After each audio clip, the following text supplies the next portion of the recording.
Hello दोस्तों, मेरा नाम मुकेश है और मैं केरला का रहने वाला हूँ। आज मैं आप सभी को अपने परिवार के साथ घटी हुई सच्ची घटना के बारे में बताने जा रहा हूँ। मेरे दादाजी की मौत करीब 30 साल पहले हो चुकी थी। मरने से पहले मेरे दादाजी ने एक लड़की का गला दबाकर उसे फांसी पर लटका दिया था, क्योंकि वह मेरे दादाजी के बारे में पहले ही बहुत सारी बातें जानती थी जो सबको बताना चाहती थी। इसीलिए मेरे दादाजी ने उसे मार दिया था। उस समय मैं बहुत छोटा था, मुझे कुछ याद नहीं था। जब मैं 16 साल का हो गया तो मेरे गांव वालों ने मेरे दादाजी के किए हुए कारनामों के बारे में बताया, लेकिन मुझे विश्वास ना हुआ। एक बार की बात है, मेरे दादाजी की बरसी थी। उस दिन पूरे गांव वालों और बाहर वालों को खाने पर बुलाया था। जब सब लोग खाना खाकर अपने अपने घर चले गए तो हम लोगों ने सबसे पीछे खाना खाया और कामकाज करने के बाद छत पर सोने चले गए।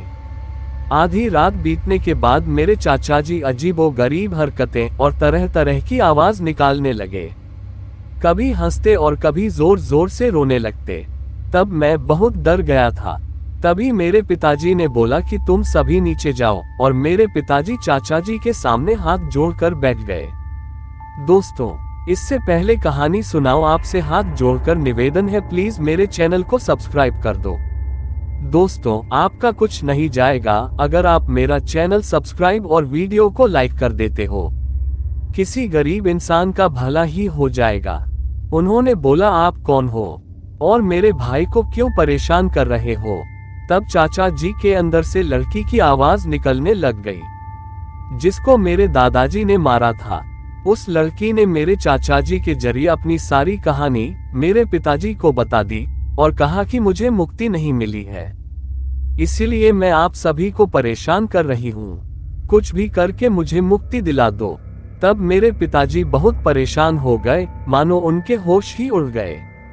लेकिन क्या करते, परेशानी से बचना है तो कुछ ना कुछ तो करना ही पड़ेगा।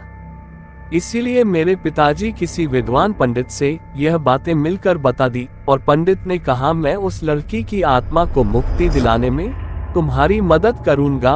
और पंडित जी घर पर आए, फूल, माला, लाल कपड़ा, नींबू, इतना सब सामान मंगवाकर पूजा करना चालू कर दिया। 4-5 दिन पूजा हवन करने के बाद उस लड़की को मुक्ति मिल गई, और वह तब से आज तक हमारे परिवार में से ना तो किसी को परेशान किया, ना ही किसी को दिखी। हम समझ गए कि शायद उसे मुक्ति मिल गई हो, लेकिन जो हमारे दादाजी ने किया वह दिल को दहला देने वाला था।